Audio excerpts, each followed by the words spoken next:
Hi sir. Hello అండి. మీ పేరు? నా పేరు రామ్. Representing Namishree group. ఎప్పటి నుంచి వర్క్ చేస్తాం? నేను ఆల్మోస్ట్ 4 years అయిపోయింది ఇక్కడ ఈ కంపెనీలో వర్క్ చేయబట్టి. ప్రెజెంట్ ఎలా ఉంది సార్? అంటే రియల్ ఎస్టేట్ అనేది ఎలా ఉంది? రియల్ ఎస్టేట్ ఎప్పుడు బాగానే ఉంటుందండి. లైక్ ఓన్లీ ఆ ఒక ఏమంటారు, బయట మార్కెట్లో రకరకాలుగా ఇది ఏదో డౌన్ అయిపోయింది, ఇంకేది ఉండదు అని చెప్పి అంటారు. కాకపోతే ఓన్లీ ఏంటంటే జనాలకు ఒక టైం ఇవ్వడం అంతే. అది ఒక మంచి ప్రాజెక్ట్ ఎక్కడ వస్తుంది, ఏమొస్తుంది, ఎంత మార్కెట్లో ప్రైజింగ్ ఉంది, ఇవన్నీ తెలుసుకోవడానికి అది కొంచెం ఆ వర్డ్ యూజ్ చేస్తారు అనమాట, అప్స్ అండ్ డౌన్స్ అనేది. లేదనంటే మీకు మార్కెట్లో ఇంతమంది బిల్డర్స్ ఇన్ని గణము ప్రాజెక్ట్స్ రావు కదా. Market is always good. About me company గురించి చెప్పండి సార్. ఇప్పుడు ప్రజెంట్ ప్రాజెక్ట్ ఎక్కడ జరుగుతుంది మీ కంపెనీ? నమిశ్రీ గ్రూప్ వచ్చేసి ఆల్మోస్ట్ 20 years అయిందండి. దే హ్యావ్ స్టార్టెడ్ ఫ్రమ్ 2004 నుంచి విల్లాస్ ప్రాజెక్ట్ కానివ్వండి, అపార్ట్మెంట్స్ కానివ్వండి. ఇప్పుడు మనం రీసెంట్గా హై రైజ్ అపార్ట్మెంట్స్ మనవన్నీ. సో ఈస్ట్ సైడ్లో మనం చాలా పెద్ద ప్రాజెక్ట్స్ ఉన్నాయి మనం అని చెప్పవచ్చు.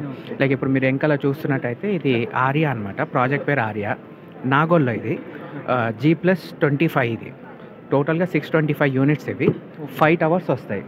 ABCDE 5 towers వస్తాయి. All 3 BHK, 1650 SFT and 2100 SFT.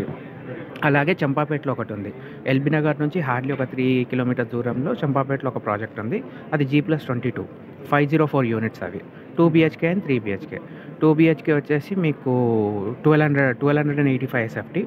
మళ్ళీ 3 BHK మీకు 1600 నుంచి 1855 SFT వరకు ఉంది. అట్లనే ట్రైడెంట్ అని చెప్పి మన వనస్థలిపురంలో ఉంది. వనస్థలిపురం మన 330 units. అవి 2 towers, అన్ని 3 BHK. 1650, 1800, 1950, 1955 SFTలలో మీకు ఉన్నాయన్నమాట. అట్లా చూసుకుంటే ఇప్పుడు జ్యువెల్ అనే చెప్పే ప్రాజెక్ట్ ఉంది కదా, ఈ జ్యువెల్ ప్రాజెక్ట్ కూడా అంతే. సింగిల్ టవర్ ఇది. సింగిల్ టవర్ ఎల్బీ నగర్ నుంచి మీకు హార్డ్లీ ఒక 300 meters మెట్రో స్టేషన్ ఉంది కదా, ఎల్బీ నగర్ మెట్రో స్టేషన్ నుంచి హార్డ్లీ 300 metersలో మనకు ఈ ప్రాజెక్ట్ ఉంది. స్టాండ్ అలోన్ అంటున్నారు కానీ it's not a stand alone. It's like a gated community with single tower. Single టవర్లో ఇది G+22. ఇది కూడా 154 units, 3 BHK అండ్ 2 BHK ఉంది. 2 BHK వచ్చి 1635 SFT. 3 BHK మీకు సేమ్ మళ్ళీ 2040 SFT ఉంది, 2305 SFT ఉంది. అట్లా డిఫరెంట్ SFT. ప్రజెంట్ ఇప్పుడు ఒకవేళ మీ దగ్గర స్టార్టింగ్ ప్రైస్ అనేది ఎంతలో ఉంటుంది సార్? అంటే ఏరియాని బట్టి బేస్ అయి ఉంటుంది. కాకపోతే స్టార్టింగ్ ప్రైస్ ఒక మిడిల్ క్లాస్ వాళ్ళు తీసుకోవాలంటే మీ దగ్గర అనేది ప్రైసెస్ అనేది ఎలా స్టార్ట్ అవుతాయి? అంటే 2 BHK దాని గురించి మాట్లాడుతున్నాను. ఇప్పుడు ఇందాక నేను చంపాపేట ప్రాజెక్ట్ అని చెప్పినాను కదా, చంపాపేట ప్రాజెక్ట్లో 1285 SFT. మీరు అన్న పాయింట్లో ఒక మరీ అప్పర్ హ్యాండ్లో కాకుండా మరీ లోవర్ హ్యాండ్లో కాకుండా ఒక 2 BHK అనేది అందరికి ఒక కళ, ఒక ఇల్లు కొనుక్కోవాలని చెప్పి. అది మీకు ఒక 85 lakhs, 89 lakhs నుంచి స్టార్ట్ ఉంటుంది. సో బిలో 1 crలోనే మీకు అన్ని with all amenities and all వచ్చే ఆప్షన్ ఉంది. అంటే కంప్లీట్గా ఇంటీరియర్ మొత్తం అన్ని మీ వైపు నుంచి లేకపోతే ఎవరైతే తీసుకోవాలనుకుంటున్నారో వాళ్ళు ఏమన్నా ఎక్స్ట్రా పెట్టాల్సి ఉంటుందా? ఇంటీరియర్స్ మనం ఏం చెయ్యమండి, జస్ట్ మనము బిల్డర్ మాత్రమే. ఇంటీరియర్స్ మనకేమన్నా వాళ్ళ కస్టమర్ ఆప్షన్ బట్టి వాళ్ళ చాయిసెస్ ప్రకారంగా వాళ్ళు చేసుకుంటారు కదా. మనమైతే with good quality, with good amenities మనము వాళ్ళకు చెప్పిన టైంలో చెప్పిన కమిట్మెంట్ ప్రకారంగా వాళ్ళు ఎక్స్పెక్ట్ చేసే రేంజ్లో మనం ఇచ్చే బాధ్యత మనది. అలాగే హై బడ్జెట్, ఇప్పుడు విల్లాస్ ఉన్నాయి హై బడ్జెట్లో ఉంటాయి. సో హై బడ్జెట్ అంటే ఎంతలో ఉంటాయి సార్?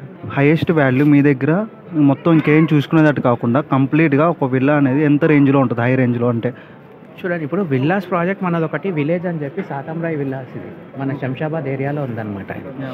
ఈ విలేజ్ ప్రాజెక్ట్ మనం స్టార్ట్ చేసినప్పుడు హార్డ్లీ మనం అంటే ఫస్ట్ స్టార్ట్ చేసినప్పుడు ఒక 2-3 years బ్యాక్ స్టార్ట్ చేసినప్పుడు 60 lakhs ఉండే. ఇప్పుడు ఇదే ప్రాపర్టీ మనకు వచ్చేసేసి 3 crores వరకు ఉంది. సో ఇది హార్డ్లీ ఇప్పుడు ఆల్రెడీ రెడీ టు మూవ్ ఉంది. లాస్ట్ దివాళీకి మనం ఓపెన్ చేసినాం దీన్ని. సో ఇది ఆల్రెడీ రెడీ టు మూవ్ ఉంది ఇప్పుడు. సో 3.5 crore నుంచి స్టార్ట్ ఉంది. సో ద మూమెంట్ ఫస్ట్ మీరు మమ్మల్ని ట్రస్ట్ చేసి మీరు వస్తే కనుక you have a good returns. So over expect చేయలేరు అనమాట. ఒక 80 lakhsకి లేదంటే 75 lakhsకి ఒక విల్లా వస్తుంది అని చెప్పి. సో ఇప్పుడు ఒక 3 yearsలో అది 3 times పెరిగింది. దాని అంటే 1 crore వరకు కొన్న వాళ్ళకి ఇప్పుడు 3.5 crore వస్తుంది. మళ్ళీ మారేట్పల్లిలో ఒక సైట్ ఉంది మనది. సో అది పెద్ద స్పేస్, 2700 SFT నుంచి 3500, 3700 SFT వరకు ఉంది. అది 3 BHK అండ్ 4 BHK. ఇప్పుడు ఆ ఒక్క ఫ్లాట్ మట్కి మనకు 3.5 crore నుంచి స్టార్ట్ ఉంటుంది. So Marredpally is the heart of the city. మధ్యలో ఉంటుంది ఎగ్జాక్ట్ ఇస్కాన్ టెంపుల్ ఆపోజిట్లో. Almost all are sold out. కొన్ని మార్టిగేజ్ యూనిట్స్ ఉన్నాయి మనకు అట్లా. అట్లా depends upon area to area, sizes బట్టి, ఎస్ఎఫ్టీ సైజ్. ఇప్పుడు ఏంటంటే కొంతమంది ఇప్పుడు కన్స్ట్రక్షన్లో ఉండగానే తీసుకుంటారు. సో ప్రైజెస్ అనేది తగ్గుతాయి. సో అది కస్టమర్కి బెనిఫిటా కదా సార్? 100% బెనిఫిట్ అది. కస్టమర్కి ఇనీషియల్ స్టేజ్లో తీసుకోవడం 100% బెనిఫిట్. ఇంకొకటి కస్టమర్ పేమెంట్స్ బట్టి కూడా. ఇప్పుడు సపోజ్ రెగ్యులర్ పేమెంట్స్లో పోతే కనుక ఒక ప్రైసింగ్ ఉంటుంది. సపోజ్ అప్ఫ్రంట్ వాళ్ళు వచ్చేసేసి నేను ఒక 50% ఇస్తాను, 100% పేమెంట్ ఇస్తాను అన్నప్పుడు అది డిఫరెంట్ ఉంటుంది. ఎందుకంటే what they are investing is like at a time వాళ్ళు మనకు బల్క్లో ఇన్వెస్ట్ చేసి they are waiting for another 2 years. ఆ 2 yearsలో మినిమం గ్యారంటీ మనమే ఇస్తాము. ఇక్కడ ఉన్న ప్రైస్ ఇక్కడ పెరుగుతుంది అని చెప్పి. అది కామన్గా వాళ్ళకి బెనిఫిట్. ఇప్పుడు ఒకవేళ హౌస్ కానీ లైక్ ఏదైనా తీసుకోవాలనుకుంటే కనుక వాళ్ళు ఇప్పుడు అమౌంట్ అనేది ఫుల్గా పెట్టడం అంటే ఫుల్గా ఉంచుకొని తీసుకోవడం బెటర్ అంటారా? లేదా కొంతవరకు వాళ్ళు అంటే లోన్కి వెళ్దామని చెప్పి అలా 50% లోన్, అలాగే 50% వాళ్ళ దగ్గర ఎంతమంది ఇన్వెస్ట్ అంటే ఉంటాయి అమౌంట్, అలా వెళ్ళడం బెటర్ అంటారా? అంటే ఇది ప్యూర్లీ డిపెండ్స్ అపాన్ వాళ్ళ ఫైనాన్షియల్ ఎట్లున్నది అనే దాన్ని బట్టి.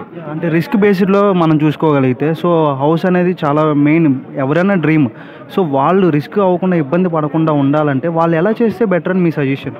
జనరల్గా ఏమవుతుందంటే నా దగ్గరకు వచ్చే కస్టమర్స్ వాళ్ళ దగ్గర 100% పేమెంట్ వాళ్ళ దగ్గర ఉన్నా కూడా వాళ్ళు ఏం చేస్తారంటే వాళ్ళ ఐటీ రిటర్న్స్ కానివ్వండి, లేదంటే ఇంకేదైనా బెనిఫిట్స్ కోసం కానివ్వండి, వాళ్ళు కొద్దిగా గొప్ప ఒక 10-20 lakhs కైనా లోన్కి వెళ్తారు.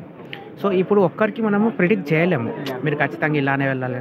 దట్స్ ప్యూర్లీ వాళ్ళ ఫైనాన్షియల్ స్టేటస్ బట్టో, లేదంటే వాళ్ళకున్న ఏమంటారు మన ఇబ్బందులు కానివ్వండి, వాళ్ళకున్న బెనిఫిట్స్ ప్రకారంగా కొందరు 50-50 వెళ్తారు, కొందరు 80-20 వెళ్తారు, కొందరు 20-80 వెళ్తారు. అంటే మోస్ట్ ఆఫ్ ది థింగ్ మీరు చెప్పినట్టుగా ఇంతకుముందు ఒక మిడిల్ క్లాస్ ఫ్యామిలీ ఏదైనా ఉన్నదనుకోండి, వాళ్ళు సేవ్ చేసుకునే అమౌంట్ యాజ్ 20%గా ఫస్ట్ డౌన్ పేమెంట్ లాగా పెట్టేసేసి మిగతా 80% లోన్ పోయే వాళ్ళు చాలామంది ఉంటారు. సో అది వాళ్ళ మళ్ళీ మంత్లీ ఫైనాన్షియల్ వాళ్ళది ఎట్లున్నదో దాని ప్రకారంగా పోతారు.